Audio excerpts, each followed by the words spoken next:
actually a different form for each one of his devotees that appeals just perfectly to that devotee's spiritual preferences.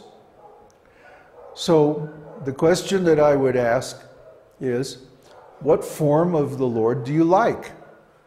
What form of the Lord would you prefer to think about, to meditate on, to see before your mind's eye at all times? Then that's the form that you should worship. And there are ways of looking into this astrologically and so on, but really each soul has certain spiritual preferences. And it's okay.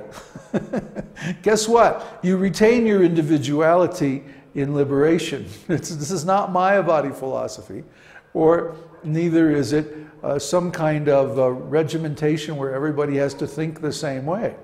No. Everyone has individual preferences.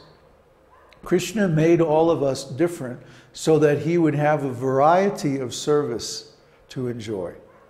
Not that we all worship God the same way. This is another weakness of organized religion. Everybody has to follow the same rituals, recite the same prayer at the same time. Krishna must get really bored with everybody praying the same way every day. No. Real transcendental service means that we realize our individuality, the things that make us unique.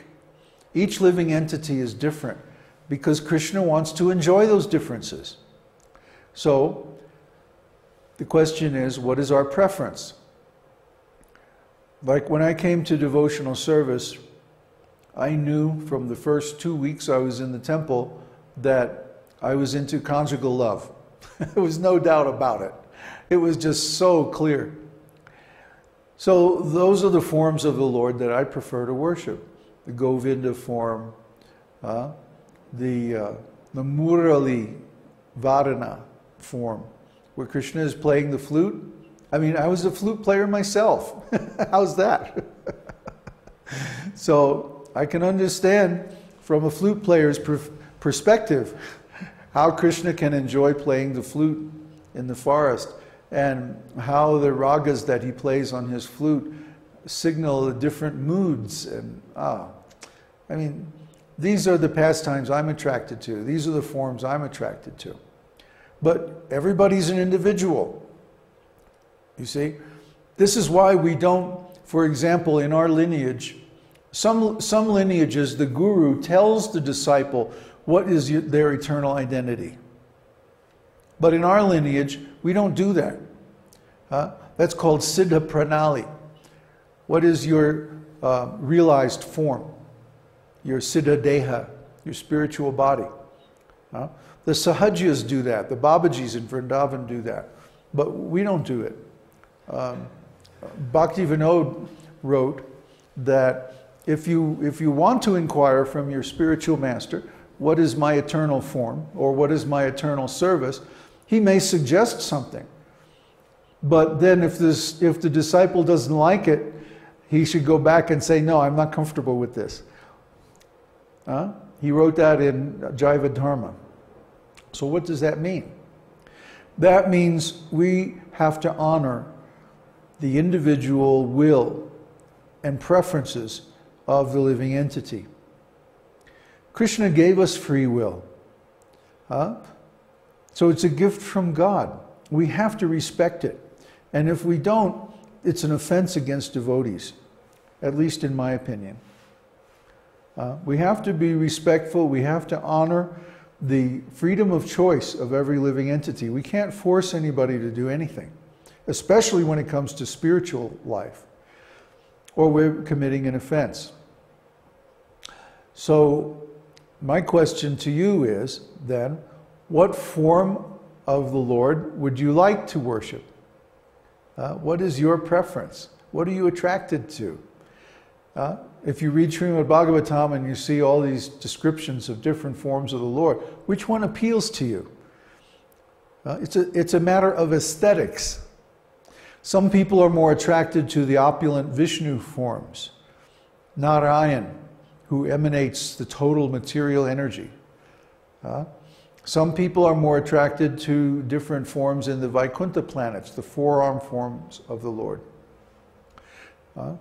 Because in those service engagements, they get to also manifest these different opulences or work with those opulences.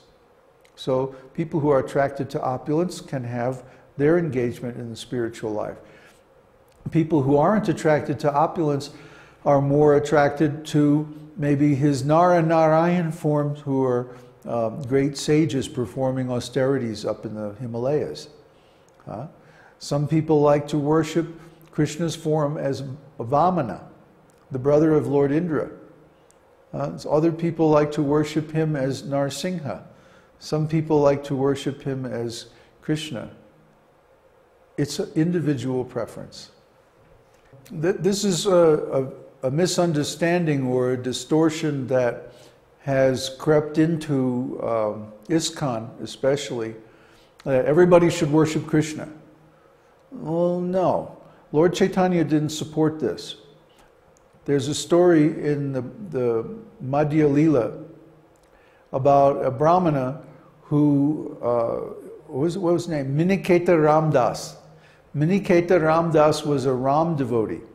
He loved Lord Ramachandra and to recite his pastimes and his name. And Lord Chaitanya tried to convince him, no, you have to worship Krishna. And he tried, and he just could not switch his heart from Lord Ramachandra to Lord Krishna. And finally he went to Lord Chaitanya and said, look, if you want to force me to worship Krishna, I'm going to commit suicide, because I just can't leave my Ram. And so Lord Chaitanya accepted this.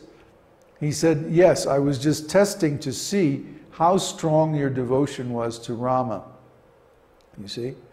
Once someone comes to their eternal transcendental form and service, they don't want to leave that. They're very attached to it. I'm surely attached to mine. Nobody could make me change with a herd of wild horses.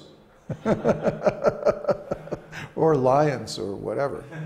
Anyway, I would not recommend that we look at things that way. Although, if one wants to worship any form of Godhead, it's good to worship Krishna because they're all present within him. But in the mood that, Krishna, please give me the blessing so I can worship my Lord in whatever form we're attracted to.